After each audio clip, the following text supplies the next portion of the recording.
Ayan, for today's video mga kalola ay maglilipat tayo ng tanim natin dito sa ating maliit na paso. Kumuha ako ng sanga nitong ating fortune plant. Pothos plant pala mga kalola at ililipat ko nga dito sa nabakanteng paso na maliit kasi gusto ko maparami na naman ito mga kalola dahil nagbawas ako ng ibang mga halaman ko nung nakaraan at ito ang gusto kong paramihin. Dahil ito ay pinaniniwalaan kong nagbibigay ng swerte sa akin mga kalola kasi mula nung ako inaalagaan ko itong mga ganitong halaman ay magaan nga ang dating ng ating kaperahan mga kalola. Sa mga naniniwala ay okay lang po na gayahin nyo, pero sa mga hindi po naniniwala ay skip nyo na lang po itong aking video na ito. So ayan mga kalola, inayos-ayos ko nga kasi may nakita nga ako sa mga nagpo-post na ganito, nagpa-propagate sila ng mga photos plant mga kalola. Ganito na yung kanilang ginagawa. So hindi naman hindi naman masamang gayahin mga kalola kasi wala din naman mawawala, o diba? Gawin nyo din kung ano yung nagpapasaya sa inyong mga kalola. Pwede kayong gumaya, pwede rin naman kayong gumawa ng sarili nyong paraan. At dahil ito nga mga kalola ay tatalian ko lang ito ng goma para itanim ko na dito sa ating maliit na paso. Sabi ko nga sa inyo mga kalola, kanya-kanya po tayo ng paniniwala ng paglalagay ng mga pampaswerte dito sa ating maliit na tahanan.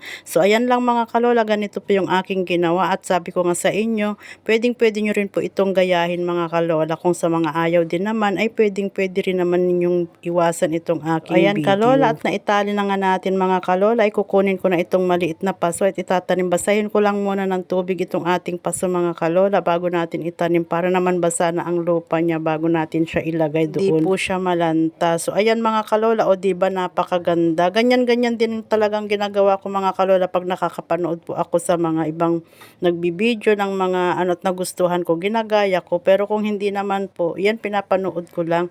Kasi wala naman din pong mawawala mga kalola kung tayo ay gagaya dahil hindi naman natin sila inaabala. Sabi nga, basta't wala kang inaapakang tao ay pwedeng manggaya. Ang masama mga kalola, yung wala ka nang ginagawa ay nang naninira ka pa, o diba? Ganun lang yun. Sa buhay natin, hindi mawawala ang gaya-gaya, ika nga, basta't nakakabuti naman sa tingin mo lang sa iyong sarili at wag mo nang pakialaman yung mga taong kumukontra o kung ano man yung sinasabi nila, basta't ikaw ay naniniwala. Yun ang importante mga kalola, yung pinaniniwalaan mo yung ginagawa at yun ay nakakapagpasaya sa iyo, yun ang maganda na lang sa iyong sarili. Yan, o naitanim ko na nga mga kalola, kailan lang siksikin natin yung lupa para idiin lang natin para hindi naman basta-basta mabunot itong ating tinanim. Ako kasi mga kalola, bata pa lang ako, talagang mahilig na akong magtanim-tanim, halaman man yan, gulay o kung ano man na pwedeng itanim. Mahilig talaga akong magtanim-tanim mga kalola, kaya sabi nga nila meron daw akong green thumb. Kasi madali akong makabuhay ng halaman, kahit na itusok ko lang yan mga kalola sa lupa ay nabubuhay, hindi katulad ng ibang mga kalola na hindi sila nakakabuhay ng mga halaman. O diba, napakaganda na siyang kahit tignan. Sa pagtingin-tingin ko lang sa aking mga halaman mga kalola ay nababawasan na yung aking stress. Kaya sa mga plantita dyan mga kalola na siguro nakaka-relate din po kayo, ganyan din ako mga kalola na babawasan ang stress ko sa pagtitingin-tingin lang ng aking mga halaman. Dahil nga ilalabas ko siya dito sa labas mga kalola ay binasa ko ulit yung halaman pati na rin yung lupa. Dinagdagan ko nga ng tubig para sagad hanggang sa ilalim na yung basa ng lupa niya dahil kahit maarawan siya mga kalola ay hindi yan malalanta basta-basta kasi may basa na yung kanyang lupa. At dahil meron pa akong isang bakanting paso mga kalola, naisip ko na rin na mag-segregate din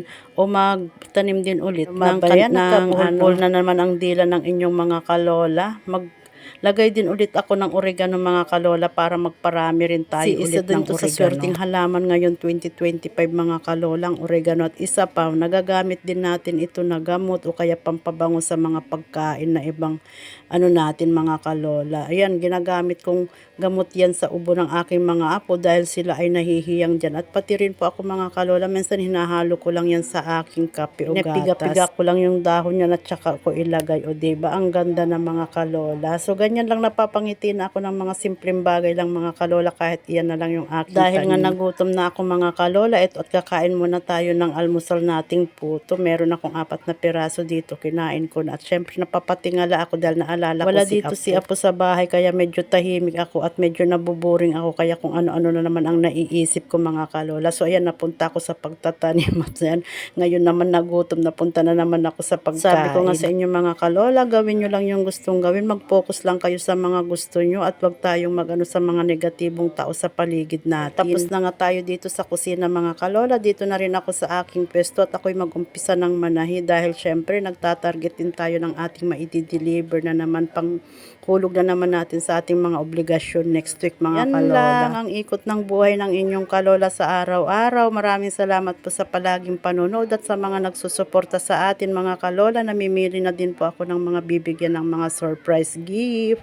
Kaya suportahan din po ninyo ang inyong kalola at sana po lagi tayong magsuportahan para umangat po tayo mga kapwa content creator. Nangangarap din na umangat mga kalola, lalo na sa mga baguhan. Magtulungan lang po tayo at sa mga laging nanonood sa aking mga videos, kami ni Apo, maraming salamat po at sana po i-follow pa ulit ninyo ako. At i-share din ninyo ang aking mga video mga kalola dahil magpipili po ako ng bibigyan. Yun lang, bye-bye!